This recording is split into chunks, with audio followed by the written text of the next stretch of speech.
The Apostle John warned the elect of the deception of a ruler to come, and many like him that will receive their power from the prince of darkness.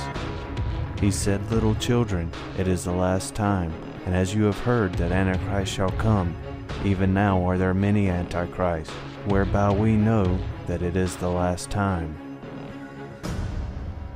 And I have to think back that if I were alive in the age I am now, knowing what I know now, in 1939, there was a man on the scene that I would have sworn was the Antichrist. And that man was none other than Adolf Hitler.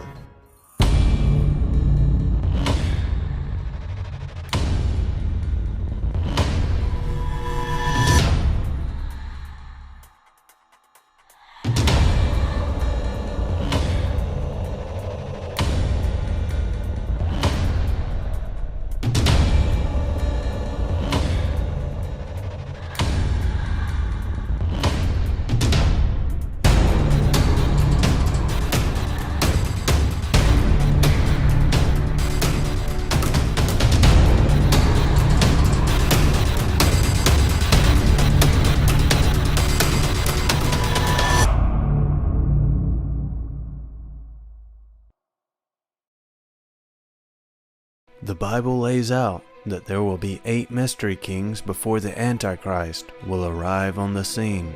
The first being the leader of the Tower of Babel, Nimrod. Could the 7th king that would rule for just a short time, spoken of in the book of the Revelation, be Adolf Hitler? Is this why modern historians can't truly understand what happened in Nazi Germany and the life of Hitler? Could the heart of a man be the missing piece to unlocking the greatest tragedy of the 20th century and help us to prepare for an even darker time to come? The Bible says the heart is deceitful above all things and desperately wicked. Who can know it? We have to look at his heart.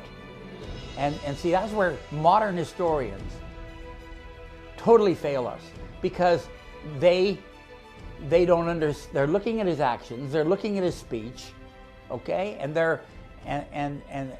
events surrounding Hitler, without considering his heart, without considering that his heart was molded by witchcraft, and he considered himself to be the Antichrist of the book of Revelation. Thousands went to the Nuremberg rallies as skeptics and returned as dedicated worshippers of the Fuhrer. In a book entitled Secretaries of Death, the reality behind the intent of the concentration camps became clear. A survivor named Erka Annis wrote that one night in the middle of January 1945, she and several other female prisoners were ordered to work for 3 days removing about 6,000 huge urns containing ashes from a crematorium at Birkenau. The ashes were loaded onto trucks and removed from the camp just before the Nazis fled. As a final sacrifice to the powers of darkness, the SS scattered the ashes from the gas ovens and concentration camps across the length and breadth of the Reich.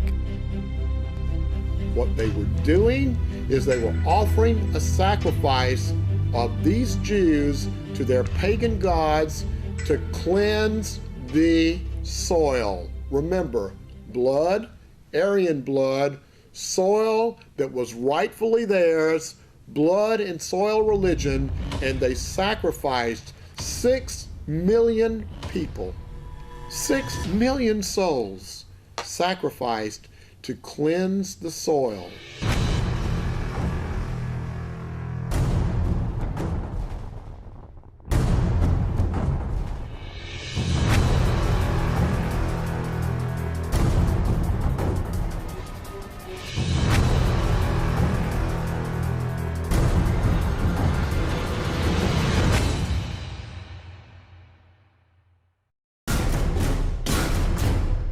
And I stood upon the sand of the sea, and saw a beast rise up out of the sea, having 7 heads and 10 horns, and upon his horns 10 crowns, and upon his heads the name of blasphemy.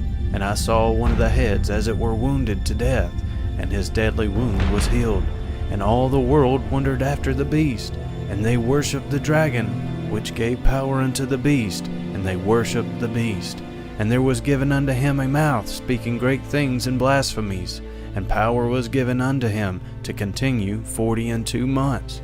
And he opened his mouth in blasphemy against Elohim. And it was given unto him to make war with the saints, and to overcome them. And power was given him over all kindreds, and tongues, and nations. And all that dwell upon the earth shall worship him, whose names are not written in the book of life. If any man have an ear, let him hear.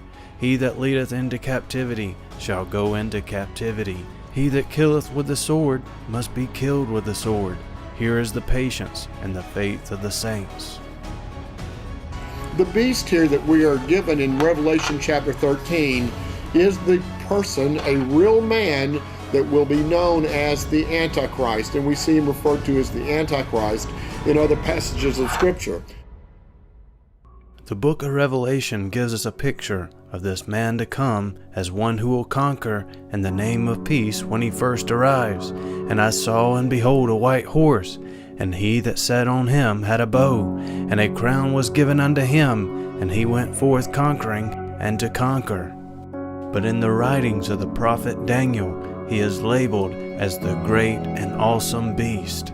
But we're talking about a real man, a real person, not a country, not a methodology, not a belief system, but a real person known as the Antichrist, who will rule the world with a one-world government and a one-world religion. And the Bible says he will prosper for 42 months.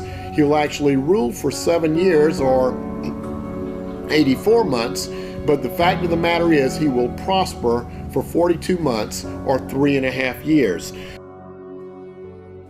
People have always pondered who the Antichrist will be and when he will take the world stage.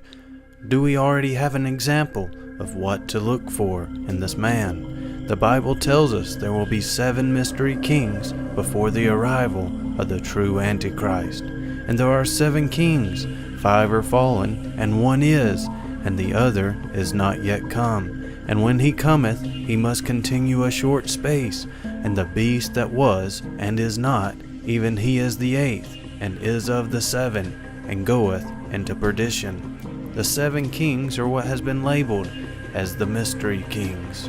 The Bible talks about the fact that there will be 8 mystery kings in world history, and the last mystery king will be Antichrist. Now, a mystery king is a leader who holds 2 positions in his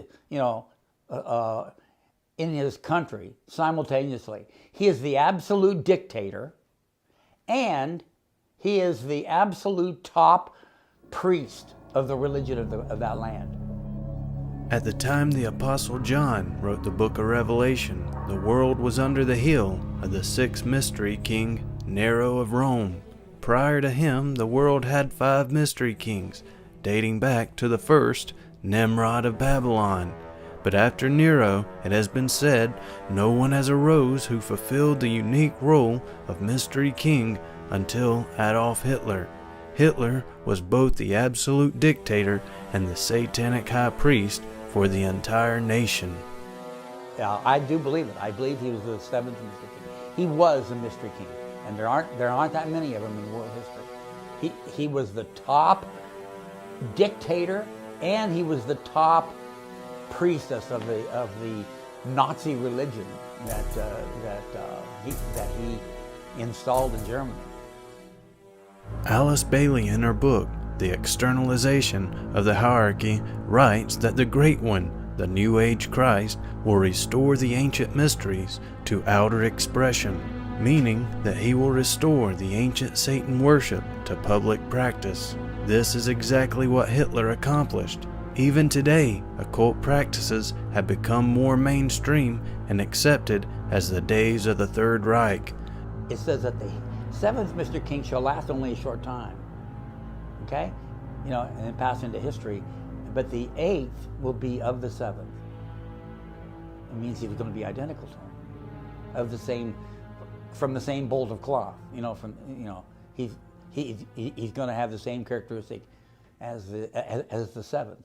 And of course, the 8th mystery king is Antichrist. Now, we're told also in the book of Daniel a bit about the character of this man, and we see that he will magnify himself above all. The character of this man would be a king of dark sentences. He will cause craft or deceit to prosper, and will honor the God of forces, and much more. But nevertheless, the agenda of this man to come will be to wear out the saints of the Most High. He will think to change times and laws, but by the peace he brings will destroy many. And the time will come when the whole earth will worship him, and during his reign will break the covenant once established.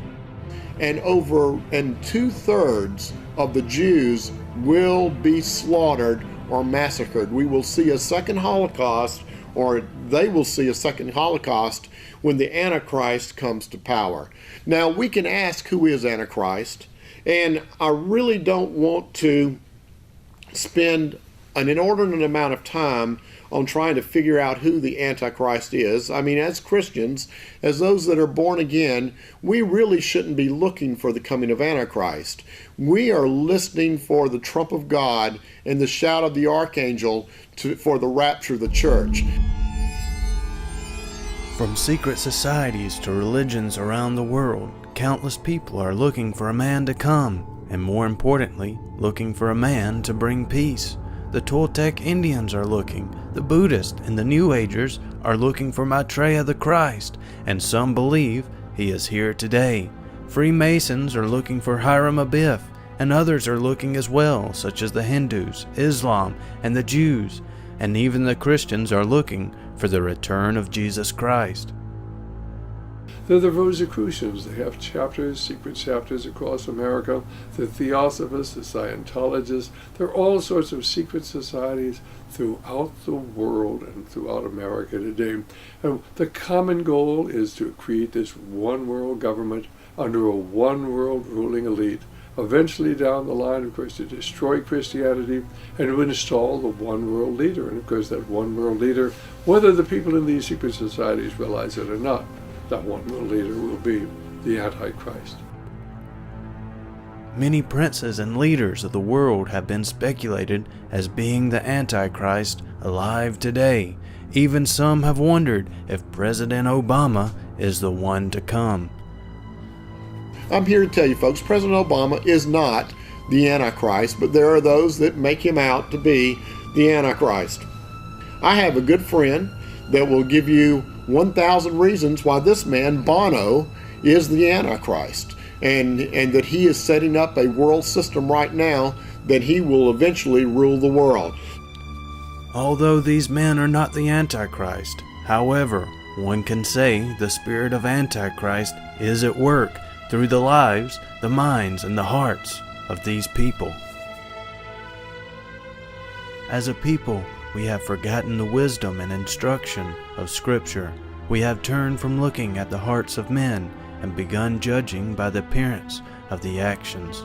For the Lord seeth not as man sees, for man looks on the outward appearance, but the Lord looketh on the heart.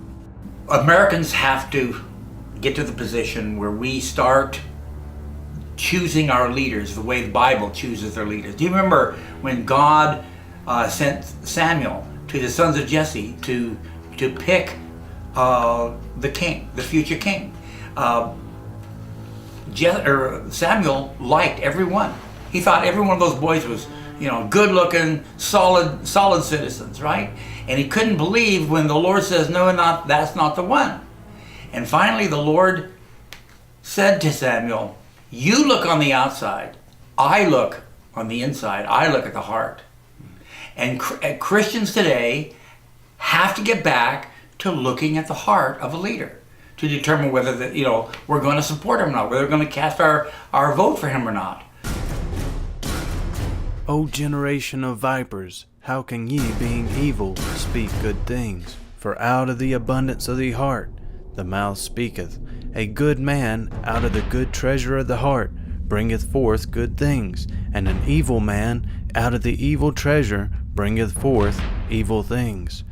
But as things wax worse and worse, the lines will become blurred in the eyes of men as the nations begin to openly proclaim evil as good and good as evil. All actions, all speech flows from the heart. So, what molds a man's heart? His religious values. If you are a Christian, then your heart should be molded, should have been molded by Christian values, biblical values. If you're a Buddhist, well then you'll have a Buddhist mindset, a Buddhist heart. As young Adolf Hitler was also spending much time in the public library, filling his mind with books on such varied subjects as ancient Rome, Eastern religions, yoga, occultism, hypnotism, and astrology. Many people today are not aware of the deeply occult, satanic basis that these religions and practices contain, and many parents are supporting their children's innocent pursuit into the practices forbidden by the Elohim of Scripture.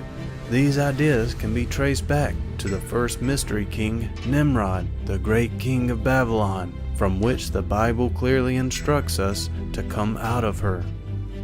The heart from the very first mystery king is no mystery, for the book of Genesis tells us that Nimrod was a mighty hunter who wanted to battle against Yahweh and lead the people to build a city and a name for themselves, and would eventually become the head of nearly every false way or pagan worship that would kindle the anger of God. We have to look at his heart. And see, that's where modern historians totally fail us, because they don't understand. They're looking at his actions, they're looking at his speech, okay, and the events surrounding Hitler, without considering his heart, without considering that his heart was molded by witchcraft, and he considered himself to be the Antichrist of the book of Revelation. There really is a world occult movement. In fact, if you are certainly an evangelical Christian, as I am, you believe that Lucifer is the Lord of this world. And I believe that is true. I believe that all of the major forces in the world today, here in the United States, in Europe, and throughout much of Africa and Asia, are founded in the occult. While many people deny the dark side of spirituality, it has been the goal of Lucifer to produce a counterfeit to every plan of God from the time of his rebellion. Just as we have a Father and a Son and a Holy Ghost, the Holy Trinity, so we have the unholy Trinity, Satan, the Antichrist, and the false prophet. With this unholy Trinity, Satan has been preparing in every generation to have a man ready to take his agenda to the world. Perhaps it was Hitler and his wicked heart that was developed by the powers behind witchcraft, an idea where most historians are not willing to go. And I understand partly why historians so shy away from that, because to adequately understand Hitler, you have to understand black magic witchcraft. You have to understand what it teaches and what its goals are, and you have to understand how the spirits from the abyss, starting in 1899 when Hitler was born and culminating in 1945, their plan for Germany, their plan for the world, their plan for Hitler. Once you understand all that, then you'll begin to understand Adolf Hitler and his role in world history. And until the American people understand that behind everything going on today are powerful occult forces intent upon creating a world government, until you understand that, nothing makes sense. So there are a lot of theories, there are a lot of people that think the Antichrist is alive and well and walking the earth today. He may well be. And I have to think back that if I were alive in the age I am now, knowing what I know now, in 1939, there was a man on the scene that I would have sworn was the Antichrist. And that man was none other than Adolf Hitler.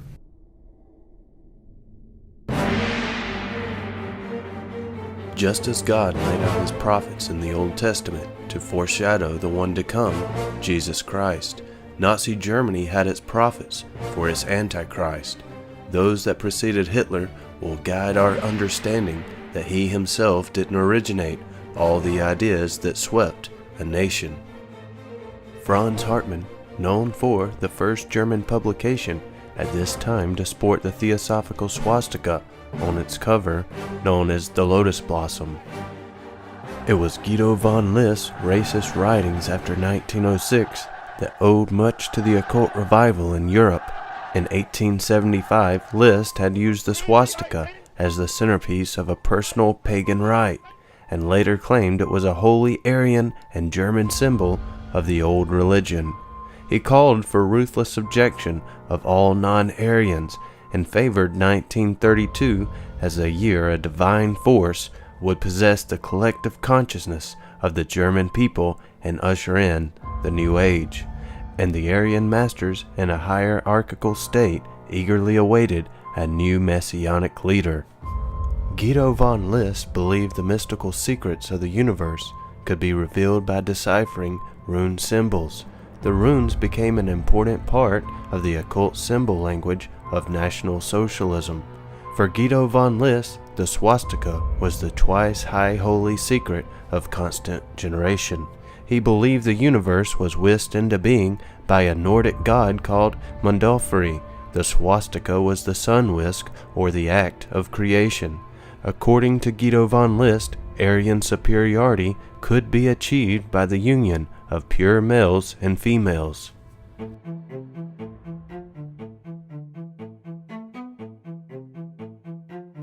Another prophet of Hitler and Ariosophy, Lanz von Liebenfels, promoted an Aryo-Christian doctrine.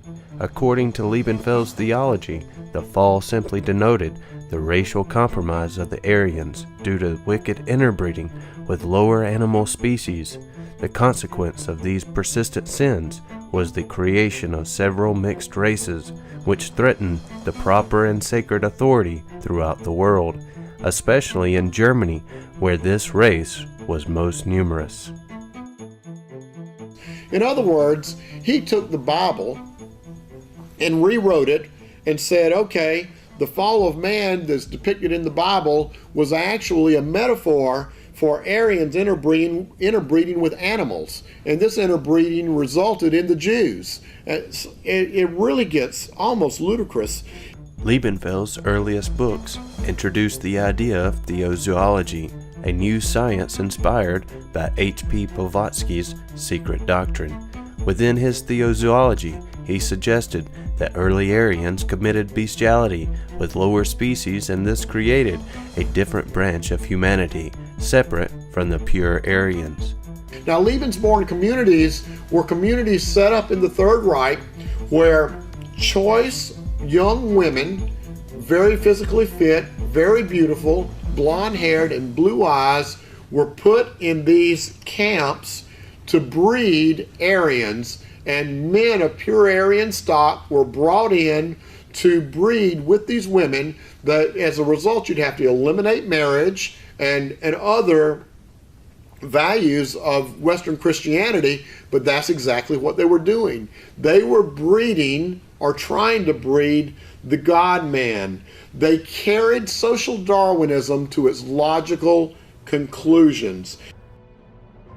Liebenfels, like many others of the time, took the Bible and perverted it into an Aryan document. The New Testament spoke of the coming Christ to redeem the chosen Aryan race, and the disposal of racial inferiors was a sacrifice to God, and he felt that World War I represented the messianic fullness of time. Dietrich Eckart, one of the most famous prophets of Hitler, and the one who initiated Adolf Hitler into the occult. Hitler wrote of him in the last sentence of Mein Kampf. He was one of the best who devoted his life to the awakening of our people, in his writing, in his thoughts, and finally, in his deeds. And he actually met Adolf Hitler in 1919, and of course indoctrinated him in this whole idea of bringing about a world occult movement. Dietrich Eckart was deeply involved with the occult. He transmitted many of these ideas to Adolf Hitler, and as a result, Adolf Hitler and the Nazi movement were founded in the occult. He believed himself to be the reincarnation of Bernard of Barcelona. He was reputed to have held the Carolingian armies at bay using black magic powers. Another important name under the Nazi movement would be Count Heinrich von Sebottendorf, the actual founder of the Tool-Gesellschaft. Sebottendorf and another member of this inner group of the Tool-Gesellschaft predicted that latent powers slumbering in the blood of the Aryan race would unfold in the 20th century under Adolf Hitler. Superman would then appear, they believed, awakening the Germanic people to the glories of the ancient heritage. Sebottendorf was the author of a book titled Before Hitler Came, The Early Years of the Nazi Movement. So you see here that we have proof of people that prepared the way for Hitler and prepared the hearts and minds of the German people by introducing occult, Luciferian, satanic thoughts and ideas into the psyche of an entire nation. Karl Maria Williget would become the best friend of Heinrich Himmler and was given the official assignment for prehistorical research in the SS between 1933 and 1939. Williget claimed to possess ancestral clairvoyant memory, which enabled him to recall the history and experiences of his tribe over thousands of years. Williget believed that Germany was originally settled in 228,000 BC by people from the lost continent of Atlantis. He insisted that the Bible was much older than anyone thought, that the events of the New Testament had taken place in Germany and not Palestine, and that Jesus Christ was really Christ, an avatar who had founded the Erminist religion in 12,500 BC. The Williget family were supposed to be sages of Erminism who were driven into the northern European wilderness by rival sorcerers in 1200 BC. These ideas fit the increasing popularity of the theory of evolution. But in 1924, Williget would be committed to the Salzburg Mental Asylum and certified insane. The full report on his condition referred to his violence at home, including threats to kill his wife, grandiose projects, eccentric behavior, and occult interest, before diagnosing a history of schizophrenia involving megalomaniac and paranoid delusions. A Salzburg court ruled him incompetent to administer his own affairs on the basis of this medical evidence. He would be released in 1927, and in September of 1933, at a conference of the Nordische Gesellschaft, Williget was inducted into the SS to head a department for pre- and early history, which was created for him within the SS race and settlement, the main office. What a joke. What a farce. Here is a man that was declared legally insane and certified. He was certified insane in 1924, and in 8 years later, he was appointed the head of a government bureau. Sounds like some people in Washington, doesn't it? I mean, really, this is how absolutely ludicrous things have gotten in the Third Reich. In Himmler's quest to find ancient artifacts to support his beliefs in pagan occultic Ariosophy, he believed in Williget's ability to recall ancient history to lead him to the answers he needed. Houston Stewart Chamberlain, the man who cunningly united Wagner's racist doctrines with Nietzsche's concept of the coming Superman in order to create the dream of an Aryan master race, Chamberlain would declare Adolf Hitler to be the long-awaited German Messiah. He also declared that Jesus was not a Jew, but an Aryan, and it was from Chamberlain and his mentor and father-in-law, Wagner, that would lead to the diagrams and texts which imply that Jews are members of an inferior race. This greatly influenced Nazi decisions and helped precipitate the Holocaust. It should come as no surprise that Chamberlain was controlled by demons. William Shirer, who wrote The Rise and Fall of the Third Reich, which has become a classic on the subject of Nazi Germany, said that Houston Stewart Chamberlain was given to seeing demons, who by his own account drove him relentlessly to seek new fields of study and get on with his prodigious writing. His writings from the foundations of the 19th century would be revered as the gospel of the Nazi movement, and he went to his grave with high hopes that all he had preached and prophesied would yet come true under the divine guidance of this new German Messiah, Adolf Hitler. My faith in Germanism has not wavered for an instant, though my hope, I confess, was at a low ebb. With one stroke you have transformed the state of my soul, that in the hour of her deepest need, Germany gives birth to a Hitler, proves her vitality, as so the influences that emanate from him, for these two things, personality and influence, belong together. May God protect you. These are just a few men of many that would be the heralds of the German Messiah and the prophets of Ariosophy, an idea founded on secret religious orders dedicated to the revival of lost esoteric knowledge, the racial virtue of the ancient Germans, and the creation of a new pan-German empire. Here's what it is. You take the Grail legends as depicted here with Mary Magdalene. You take what was German Catholicism. You add to it the Ehrenvolk, or the Volk, or the blonde-haired, blue-eyed Aryans, and you end up with Nazi Christians who ultimately would turn from the cross to the swastika. As a matter of fact, here on top we see the Deutsch Christian emblem, which is the same as the Nazi flag, with a cross with a swastika in the middle. And so that's what happened to Christianity in Germany. Just as in the book, The Revelation, the beast has his false prophet, so did Adolf Hitler, the high priest of Ariosophy, Heinrich Himmler.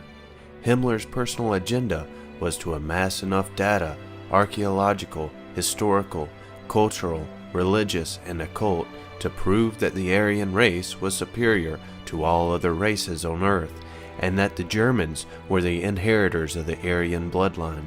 He also had to prove that at some point in history, what are now the German peoples owned virtually all the real estate in Europe. This would not only seem to legitimize Hitler's drive to the east, but might prove useful in establishing that the Germans had a historical right to do whatever they wanted with whatever inferior mongrel races they found there. Hitler and Himmler were really in the 30s. They really went all out to find these certain artifacts that they just knew were in these old civilizations like Egypt. Patrick French, in a review of the book Himmler's Crusade, wrote, he believed in the lost kingdom of Atlantis, in pagan rituals involving fir sprigs and holly, in the martial virtues of Hinduism, and in the world ice theory, which claims the early ancestors of the Aryans had been frozen in ice until their release by divine thunderbolts.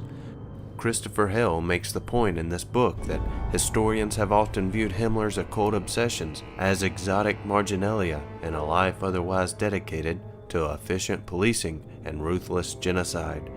They keep talking about the Holy Grail, and most of them think of it as a chalice, like the chalice from which Jesus drank during the Last Supper.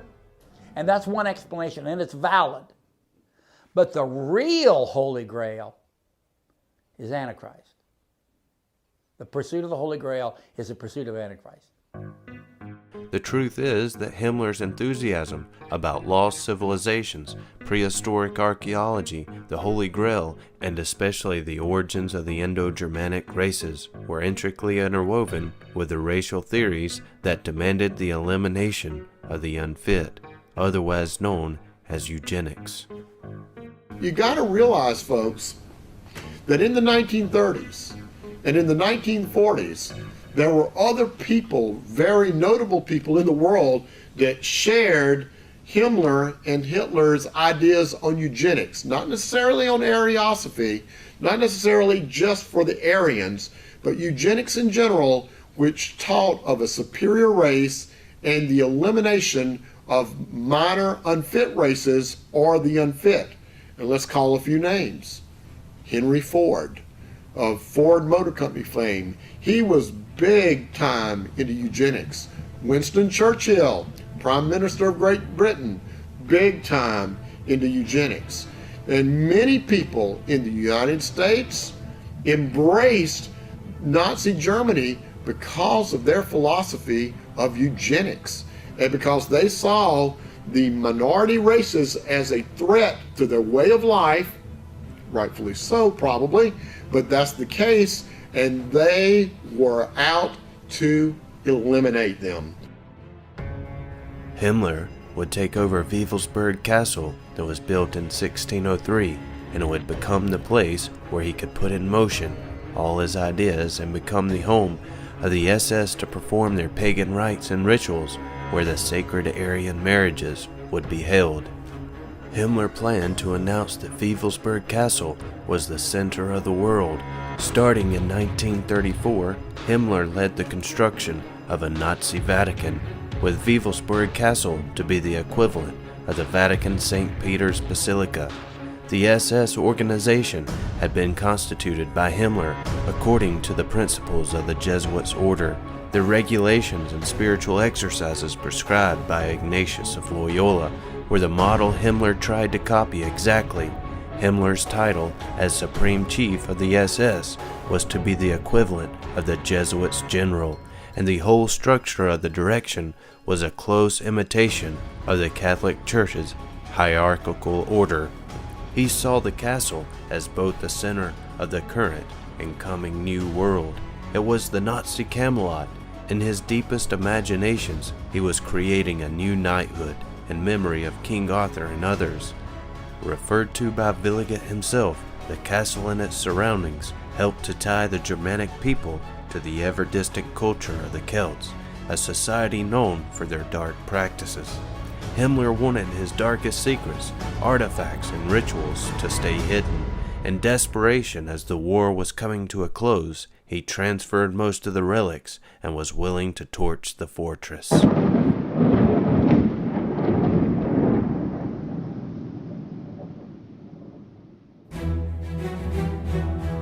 Ariosophists founded secret religious orders dedicated to the revival of lost esoteric knowledge and racial virtue of the ancient Germans and the creation of a new pan-German empire, a German empire that stretched all the way from the Atlantic Ocean to the Middle or Far East. Blavatsky taught that Atlantis existed 4.5 million years ago. The Aryans were led out of this Atlantis by Manu. Also, according to Blavatsky, Atlantis 4.5 million years ago sank into the Atlantic Ocean, and out of this Atlantis civilization came forth the Aryan subrace, and then from the Aryans came the Teutonic subrace, and from the Teutons came the German master race, and from that would come the Übermensch, or in the English, the Superman.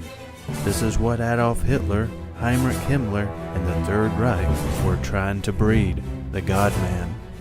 They felt that the Superman would evolve from the most advanced subrace of the Aryans, the Teutonic race. So that's where they get the idea that the Germans, in spite of the fact that they are Aryans in Persia, the Iranians are Aryans.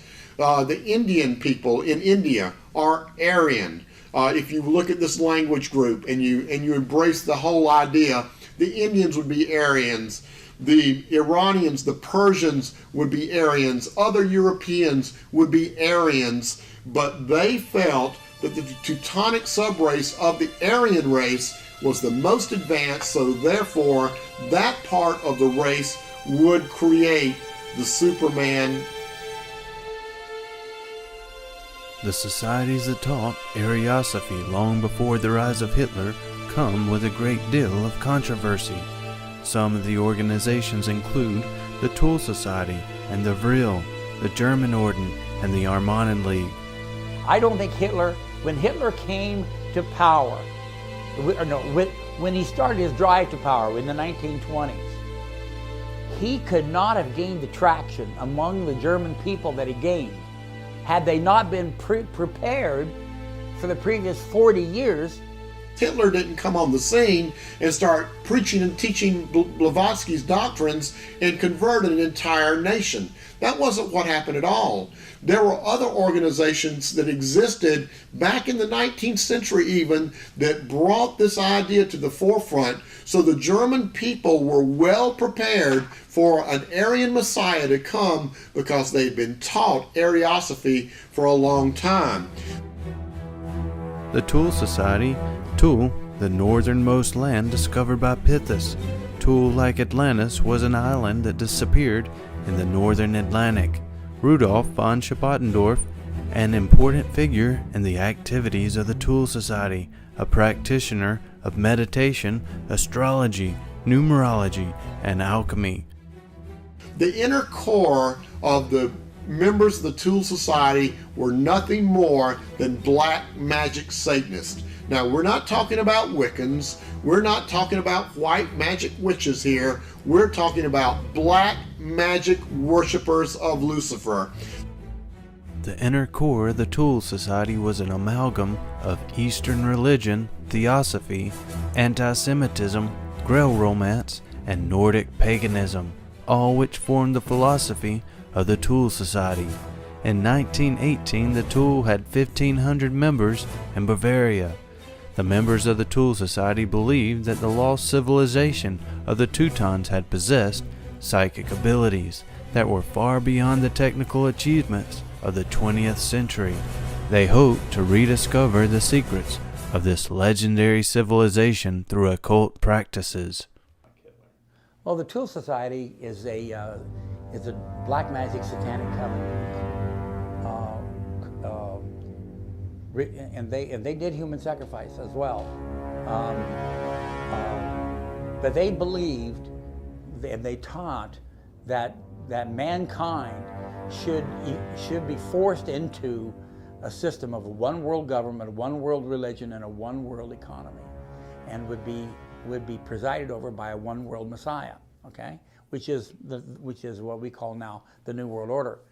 And to achieve those goals, they practiced really dark black magic. What was their goal? Why, it was a world government.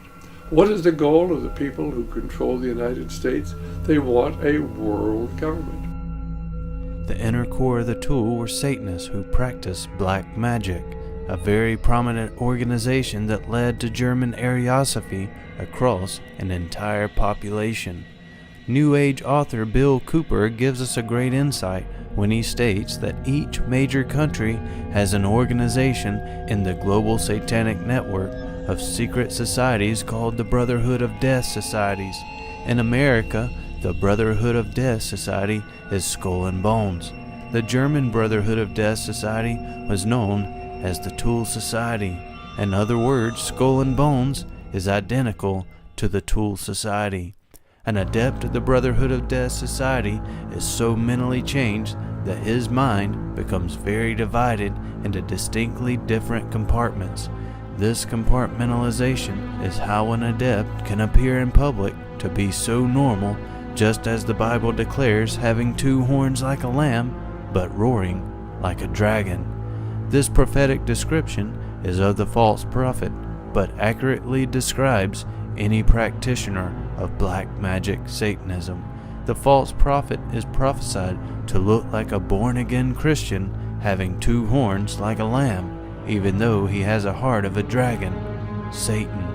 Now this information is critically important, for Adolf Hitler was trained in the deepest, darkest aspects of black magic Satanism by the Thule Society.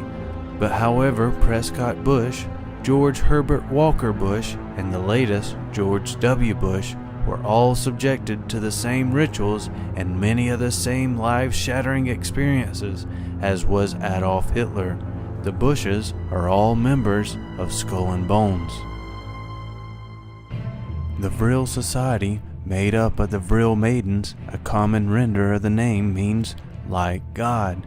The Vril Society, known as the All-German Society for Metaphysics, was formed in 1921 to explore the origins of the Aryan race.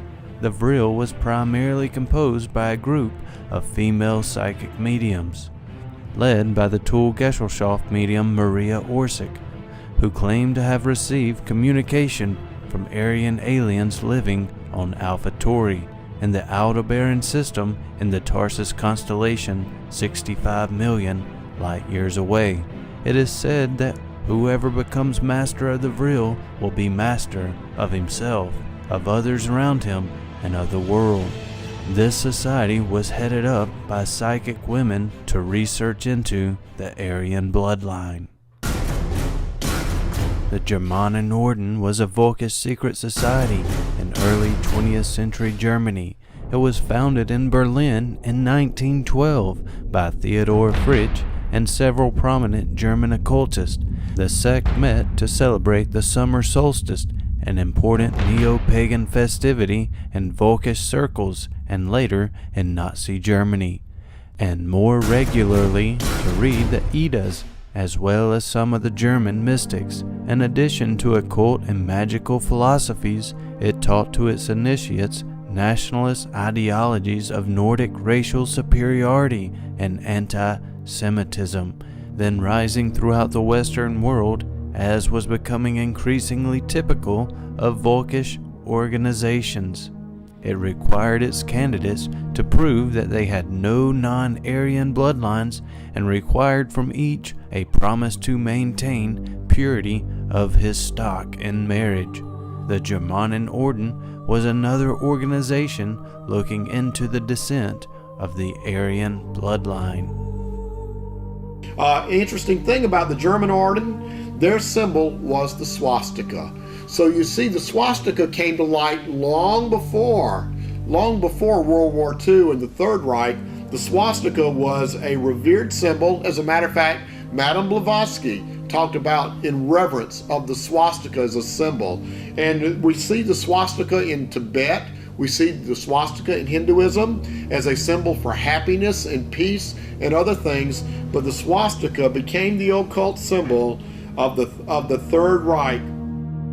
Yet another prominent organization was known as the Aryan-League, a German agrarian and Volkish movement dedicated to a blood and soil inspired ruralism. Active during the interwar period, the League became closely linked to and eventually absorbed by the Nazi Party. The cult utopians, the Aryan-League, demanded that German peasants be sent to colonize the lands to the east and sweep away the Asiatic and Jewish races. Out of blood and soil would spring a new German empire. What they wanted to do in Germany was move their population to the east, and they were going to expand the German Empire with the Volk, V-O-L-K. You know, the Volkswagen, the People's Wagon, the people, the Volk were the common people, the peasants of the land of Germany, where the German hierarchy felt that their power resided. Most people recognize the organization of the SS from a military perspective, but the SS was originally formed as a personal bodyguard to Hitler and numbered around 300 when Heinrich Himmler joined. But when he rose to his leadership in 1929, things changed. 4 years later, membership had soared to 52,000. SS officers were discouraged from participating in Christian ceremonies including weddings and christenings, and celebrated the winter solstice instead of Christmas. The traditional day of gift exchange was switched to the day of the summer solstice celebration. Lavenda writes these ceremonies were replete with sacred fires, torchlit processions, and invocations of Teutonic deities, all performed by files of young blonde-haired, blue-eyed Aryan supermen. The SS, as well as the Germanenorden, had to prove Aryan blood at least 3 generations back, to prove they were of true Aryan stock. From the SS came what is known as the Ananarby, and they received a mandate to pursue research into German prehistory and archaeology. The Ananarby was subsequently incorporated into the SS. research indicated that Aryans had conquered everything east of the Rhine to the Chinese border. If they could prove Aryan racial superiority through their anthropological experiments at Dachau, that would justify, in their own minds, their extermination of subhumans, meaning non-Aryans. They were carrying out experiments on human beings to prove Aryan superiority. They were taking measurements of the head, measurements of the body, measurements of the face, taking dead people, pulling their brains out, weighing their brains to prove that the Aryan race was a superior race. And oh, by the way, at Dachau, most of the inferiors they were studying were Jewish. And we'll talk about that in a little bit. But they felt that everyone that was not Aryan was subhuman. And so therefore their experiments were leading to the justification of exterminating everyone that could not prove an Aryan lineage. At this time in history, we see the rise in Aryan supremacy. Used prolifically across Nazi Germany was the Nazi flag. The red signified blood of the party, and the white signified national strength and purity, and the swastika reminded everyone of the mortal struggle for the victory of Aryan men over the forces of Jewry and Marxism. Aryan supremacy meant to the people a German national identity. Searching for lost Aryans or the Holy Grail or Atlantis may seem harmless enough, but German occultism was founded on a racial vision of history.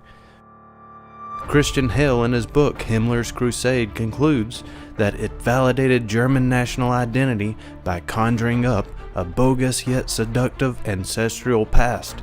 By taking this chimerical past literally, men like Heinrich Himmler were able to infuse policies of racial purification with an irresistible potency.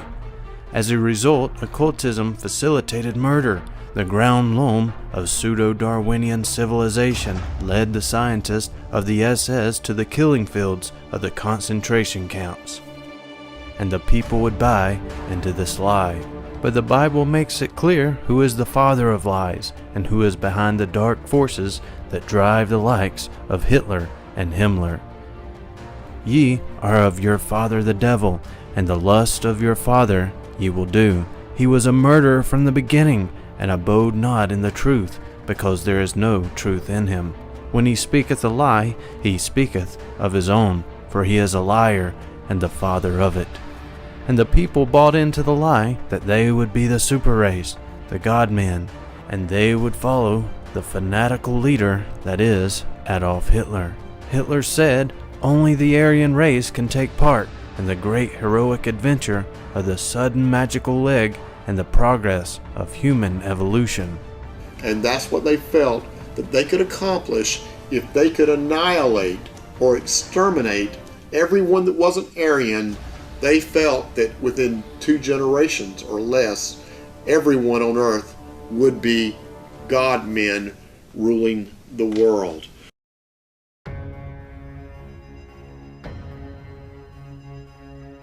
The dictator of Germany, Adolf Hitler, rose to power in 1933 and ruled till his supposed death in 1945. We have to realize that there was so much more behind the Third Reich than what meets the eye.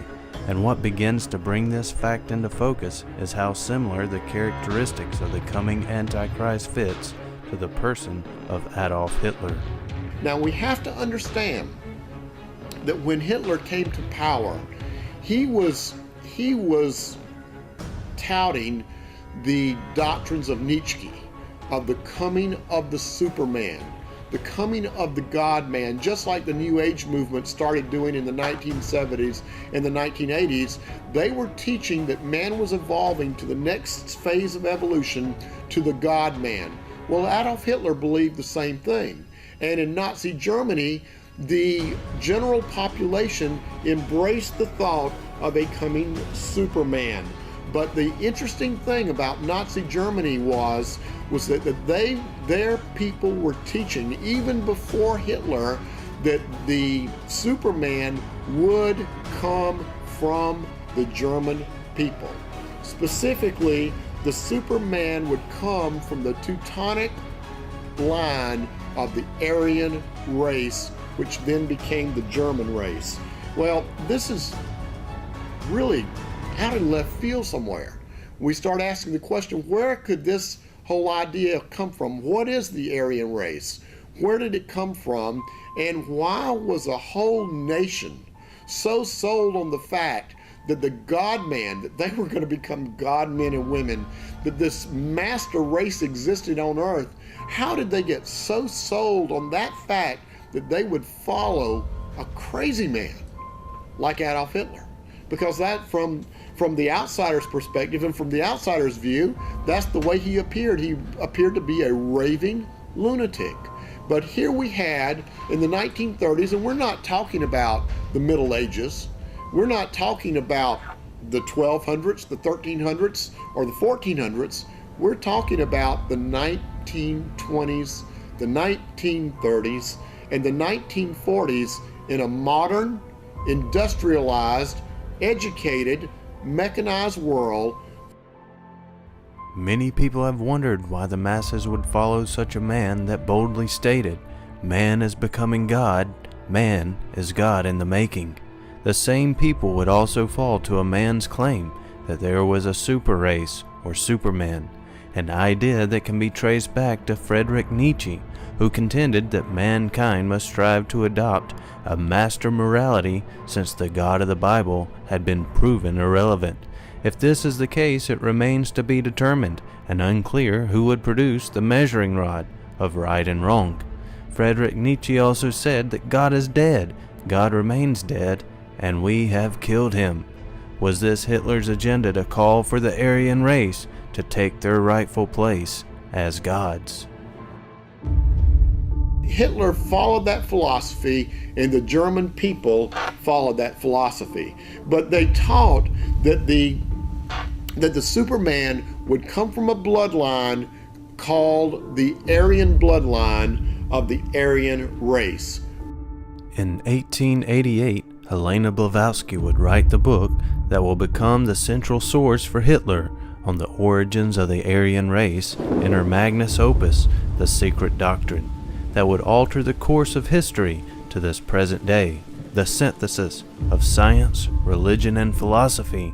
It was an influential example of the revival of interest in esoteric and occult ideas in the modern age, in particular because of its claim to reconcile ancient Eastern wisdom with modern science. Hitler particularly found Blavatsky's teachings to be crucial to his satanic doctrines and was fascinated by Blavatsky's book.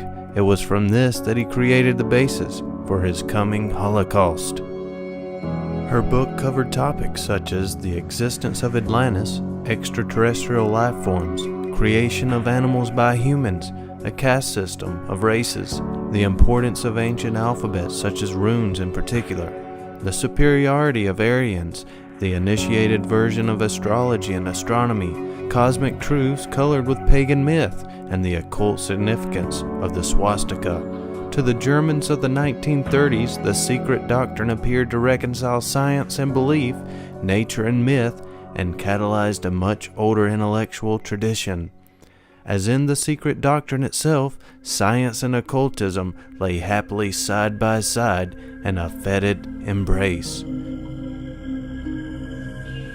So they saw the secret doctrine as something that made sense of the world. And Madame Blavatsky was a woman deeply involved in the occult who founded the Theosophical Society in about 1871 or 1872.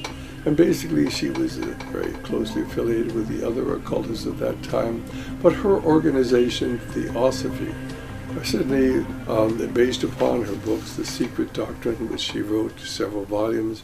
And The Secret Doctrine, if you read it, you understand that she was certainly a tool of Lucifer. She openly writes about how Lucifer was God, and that certainly if you tapped into this source There was tremendous power there that could alter your whole outlook on the world, and you'd get great wealth and power and fame, which she had herself accomplished.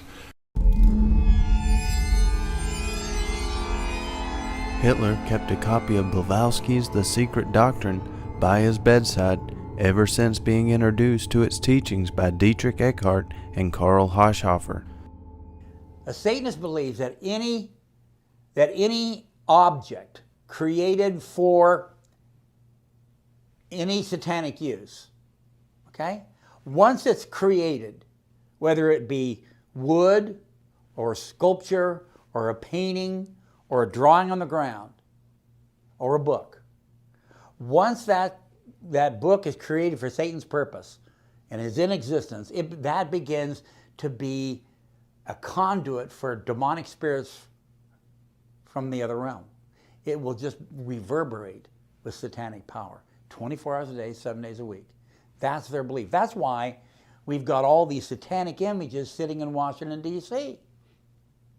The founders believed that once they were created and they're on the ground or they're in a painting or a sculpture, that they would begin to reverberate satanic power 24 hours a day, 7 days a week, and gradually move America and the world into this new world order.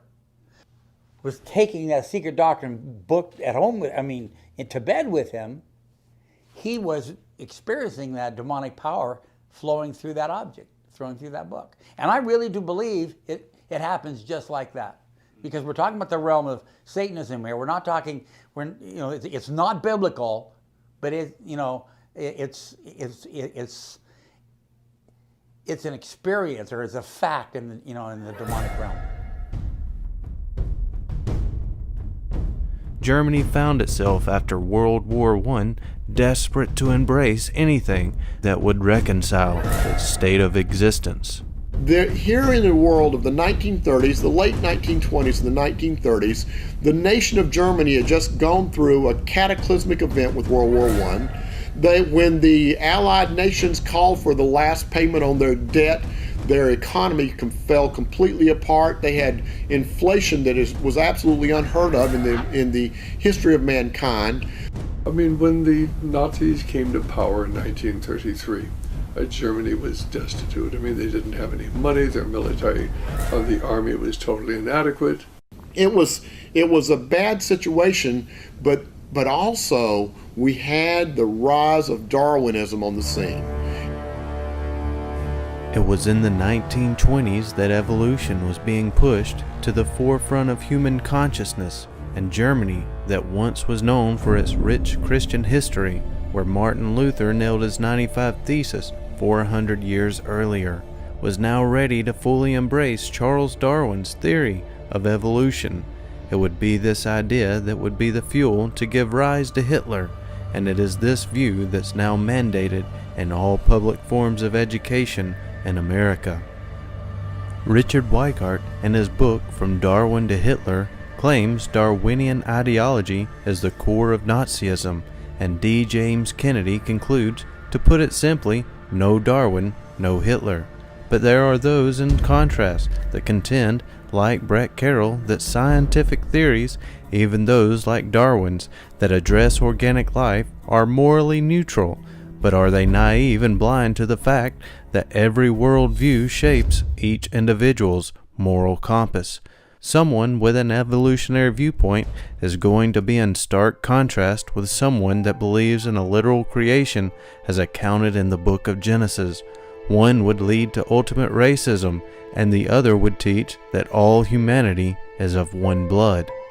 In the conclusion of From Darwin to Hitler, Weikart writes, Darwinism by itself did not produce the Holocaust, but without Darwinism, especially in its social Darwinist and eugenics permutations, neither Hitler nor his Nazi followers would have had the necessary scientific underpinnings to convince themselves and their collaborators that one of the world's greatest atrocities was really morally praiseworthy.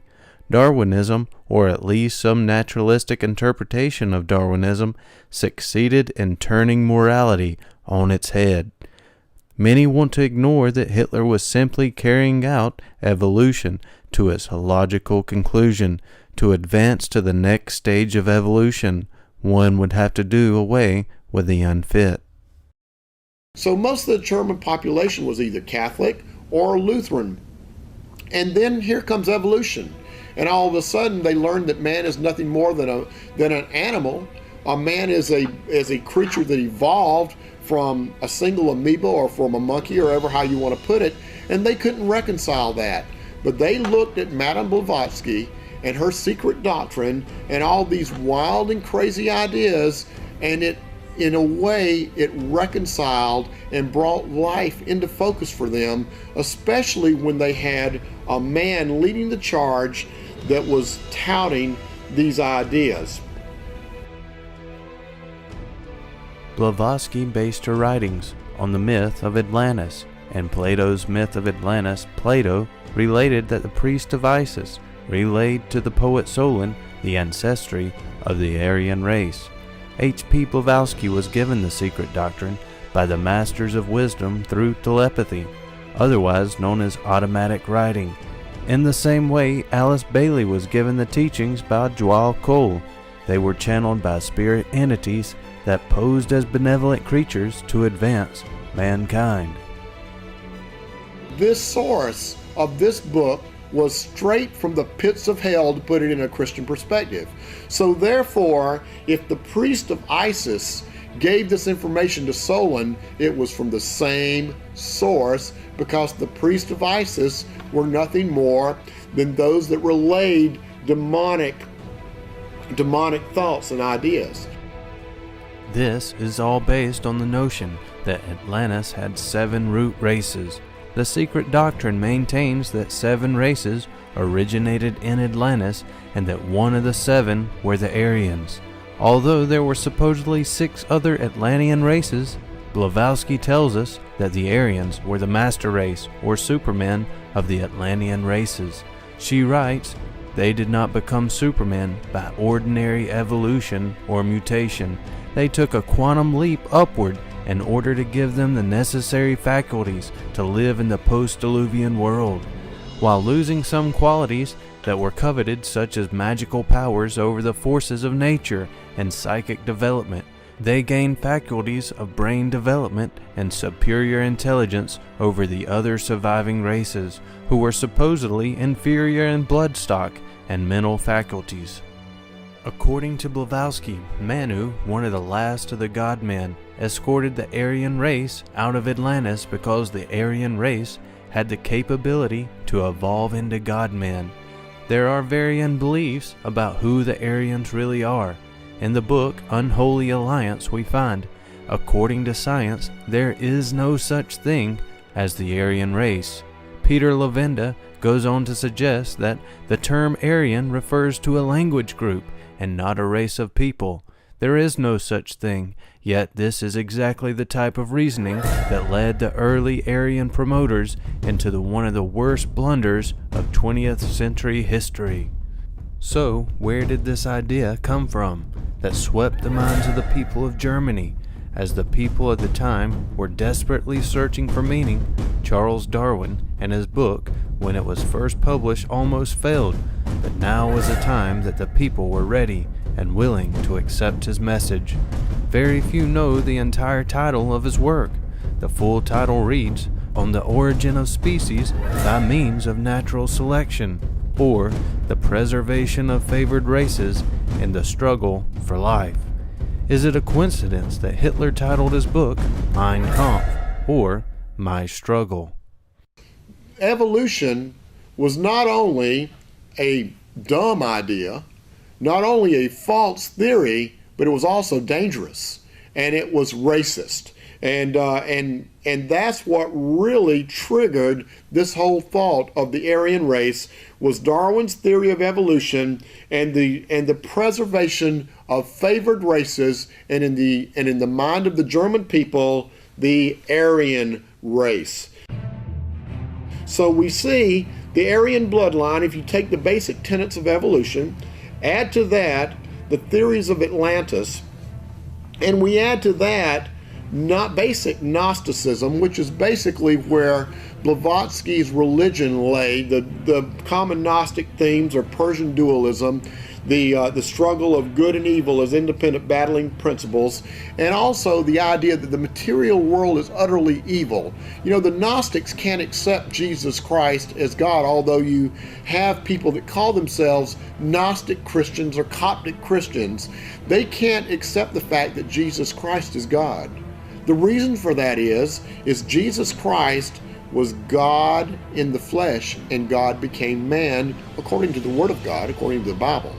But the Gnostics say all material is evil. That means your skin, your body, everything in the material world is evil. So how then could God inhabit evil? And according to them, that God could not inhabit a body, because the body is material and the God is evil. So therefore, there's no way Jesus Christ was God. And that is where all this idea of the Da Vinci Code and all the other things that came to light about the fact that Jesus was not God. He faked his crucifixion. He married Mary Magdalene, had children. All of that came from the Gnostic Gospels.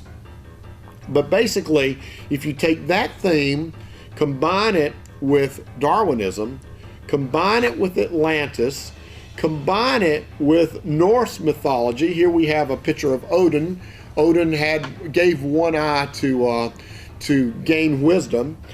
He was the god of war and the all-father of the gods of Valhalla in Norse mythology. And you add to that Blavatsky's theosophy, and you end up, if you add all of those things together, you end up with German Ariosophy. Of course, Ariosophy, that's the word Aryan, and so the belief in the Aryan race. Dietrich Eckart met Adolf Hitler when Hitler gave a speech before party members in 1919. The Tool Society was a secretive group of occultists who believed in the coming of a German Messiah who would redeem Germany after its defeat in World War I. Eckart expressed his anticipation in a poem he wrote months before he first met Hitler. In the poem, Eckart refers to the Great One, the Nameless One, whom all can sense, but no one saw. When Eckart met Hitler, Eckart was convinced that he had encountered the prophesied Redeemer. This German Messiah was the one who would go forth conquering and to conquer. This became evident with Hitler's fascination with the Spear of Destiny, the occult power behind the spear which pierced the side of Christ, and how Hitler inverted the force in a bid to conquer the world. And the belief grew up about the spear that he who controls the Spear of Destiny controls the world. And if you lose the Spear of Destiny, you're going to lose your control of either your government or the world. And so Hitler believed that with all his heart. All holders of the Spear of Destiny, except Hitler, were in the Grell family. Constantine once held the spear, and Theodosius in 385. Charles Martel carried the spear at Tours in 732 AD, and Charlemagne in the year 800. Frederick Barbarossa died when he dropped the spear in 1190. German chronicles in Cologne indicate that Longinus, from the biblical account that pierced the side of Christ, was of German extraction. The spear had passed like the very finger of destiny through the millennium, forever creating new patterns of fate which had again and again changed the entire history of Europe. According to the legend associated with the spear of Longinus, the claimant to this talisman of power has a choice between the service of two opposing spirits and the fulfillment of his world historic aims, a good and an evil spirit. Walter Stein reported that while in front of the spear, an alien entity entered Hitler. And Hitler stood before the spear and made an irreversible vow to worship evil. Hitler said himself about the account, "The air became so stifling, I could hardly breathe. The noisy scene of the treasure house seemed to melt away before my eyes. I stood alone trembling before the hovering form of the Superman, a spirit sublime and furtive, a countenance intrepid and cruel. In holy awe I offered my soul as a vessel of his will. At that point, if this account is true, Adolf Hitler was possessed probably by Lucifer himself. But it was also said that Hitler's soul life was not mature enough at that moment to maintain an awareness of himself and his surroundings when this alien entity entered him.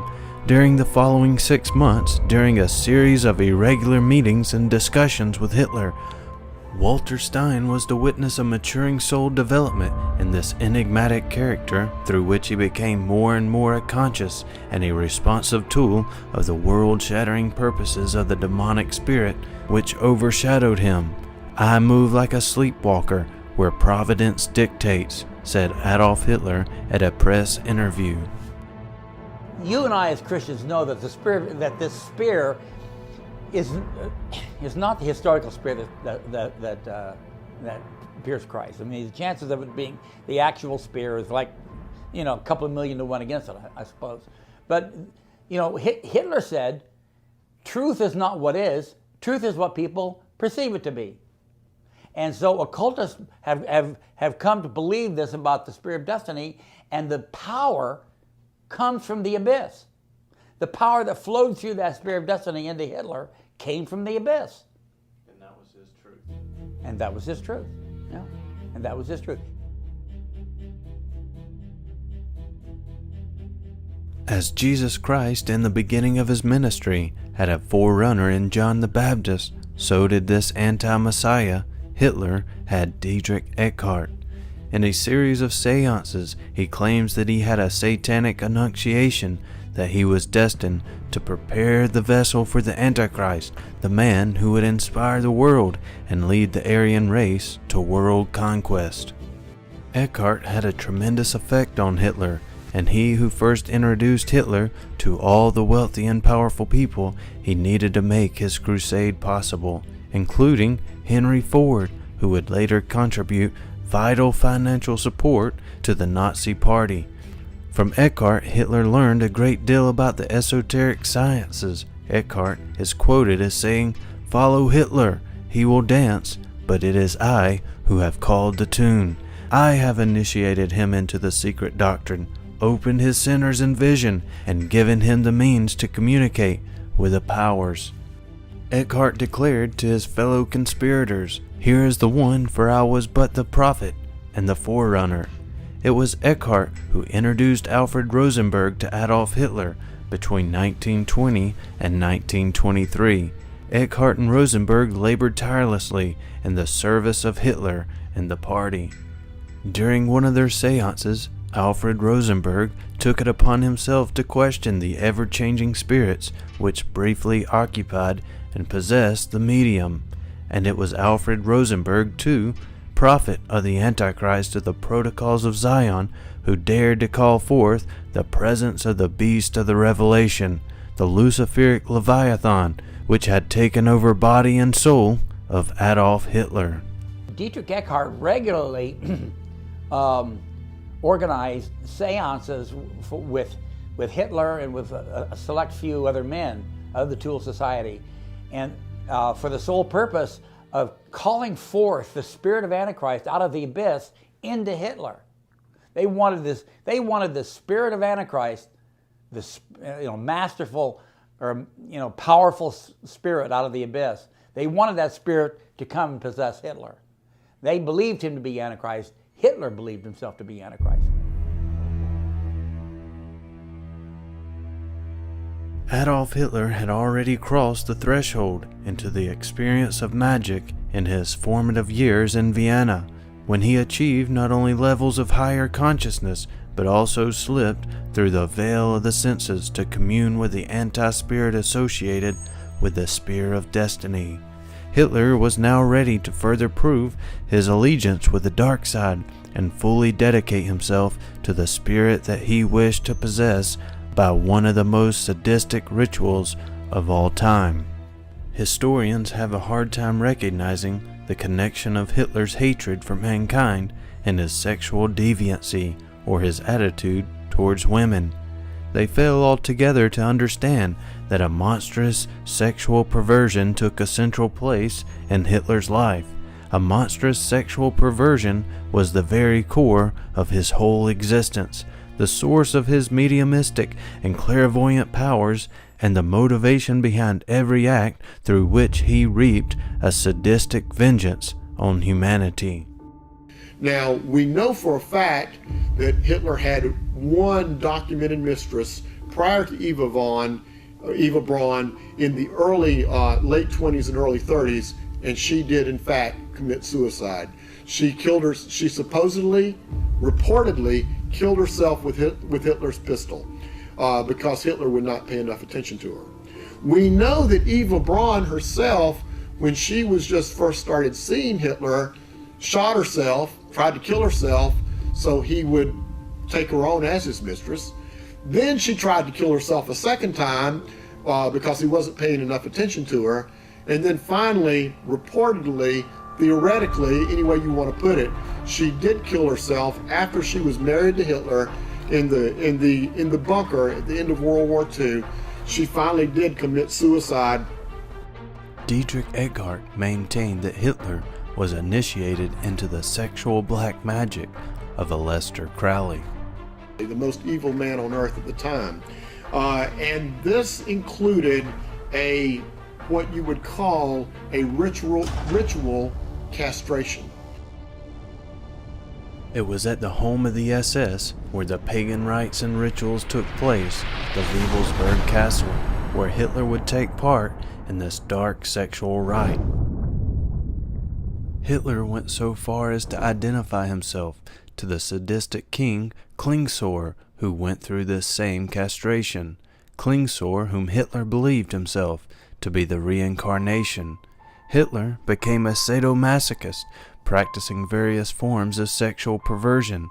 He was stimulated sexually by violence, brutality, and blood.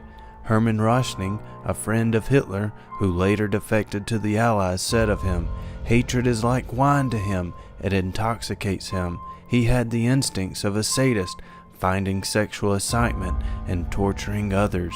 The form of ritual magic through which Dietrich Eckhart further initiated Adolf Hitler was so similar to, and in part derived from, the horrible sexual magic of Aleister Crowley.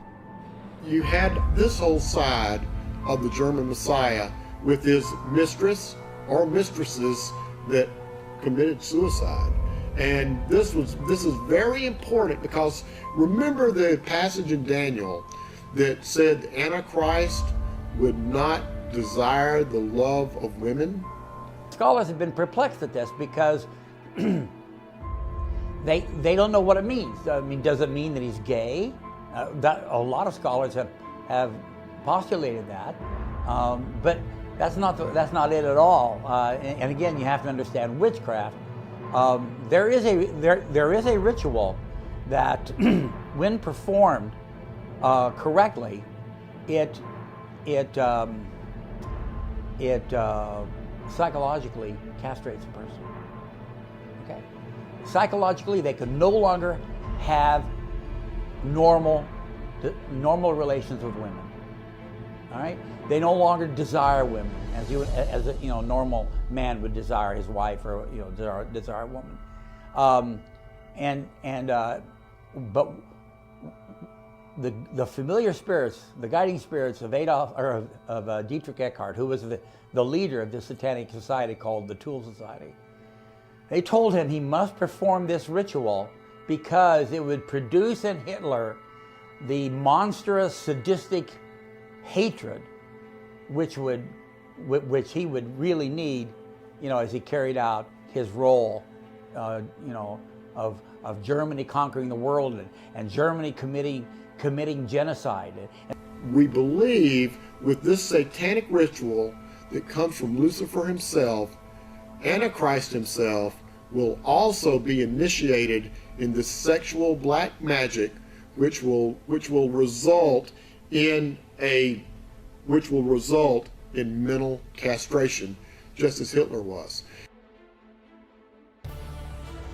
This ritual would give Hitler the mental focus that would provide for him what every king desires, a kingdom to rule and a throne to claim, and Hitler had a specific idea in mind how this would look.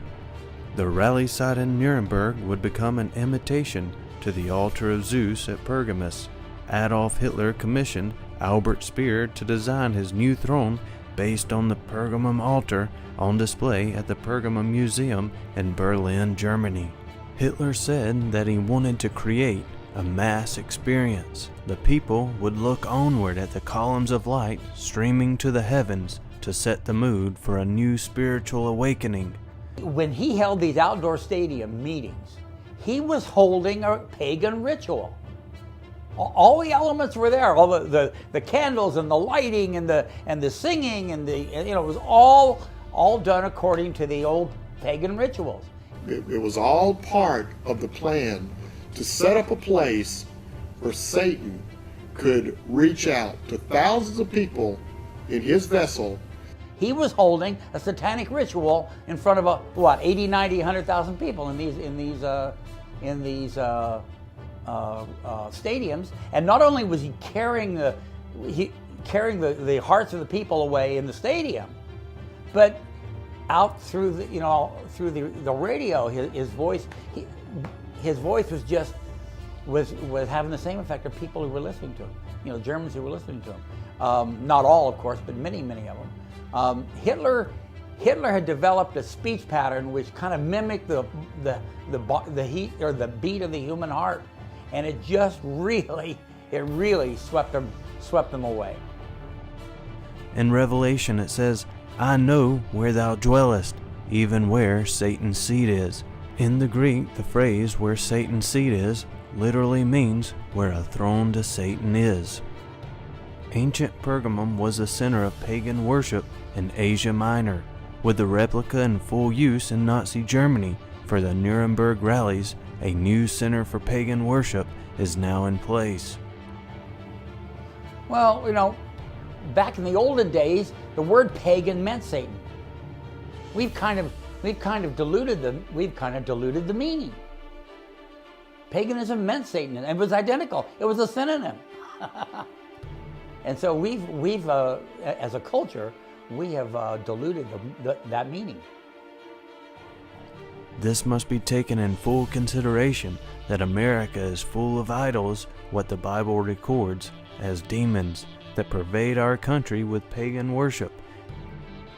In 2008, months before the Democratic Convention, President Obama, as some would label a Messiah for America, visited the site of the Pergamum altar in Berlin, Germany. In return, his stage would be more identical than that of the Nuremberg rally site for Adolf Hitler. Islamic leader Louis Farrakhan would suggest when Obama talks, the Messiah is absolutely speaking.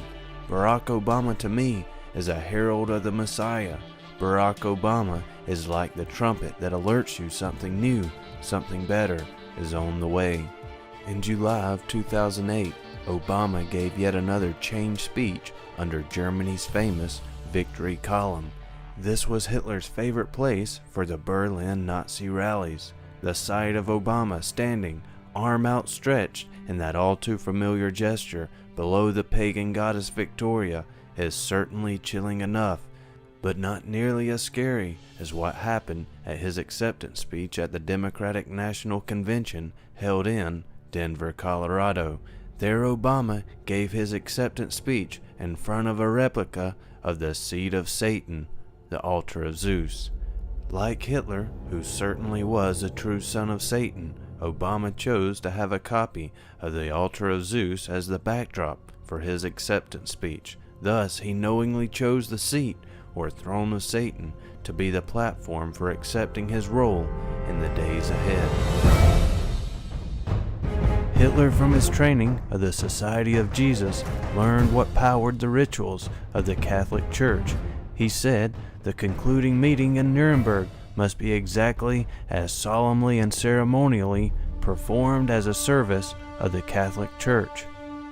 At his podium with a godlike stature, it is said he would be descending down the steps like a tribune of the people from old Roman times. Says Santoro, But just like the bronze bull was the place where sacrifices were made, a new altar has been built and a new sacrifice had to be made. Holocaust, a word that comes from the Greek, meaning a holy burnt animal sacrifice, and those inferior to the Aryan race were nothing more than animals in the eyes of Hitler, including real Bible-believing Christians. So important was the worship of Zeus in ancient Pergamus that perpetual sacrifices were offered to him upon the towering and famous 40-foot high altar. Antipas, the first leader and martyr of the early Christian church, is believed to have been slain on this altar, slowly roasting to death inside the statue of a bull, the symbol and companion of Zeus. Revelation 2:13 says, "Wherein Antipas was my faithful martyr, who was slain among you, where Satan dwelleth." Take a moment to think of the people that had accepted Hitler, had been trained for years to accept such a man without thinking twice. Have we been so cleverly duped? Everything about this, from the blood and soil religion, to the organizations, to the prophets, to the high priest, now to the Messiah, everything about this whole situation is dark, satanic, and directed specifically by Lucifer, just as the actions of the true Antichrist in the future will also be.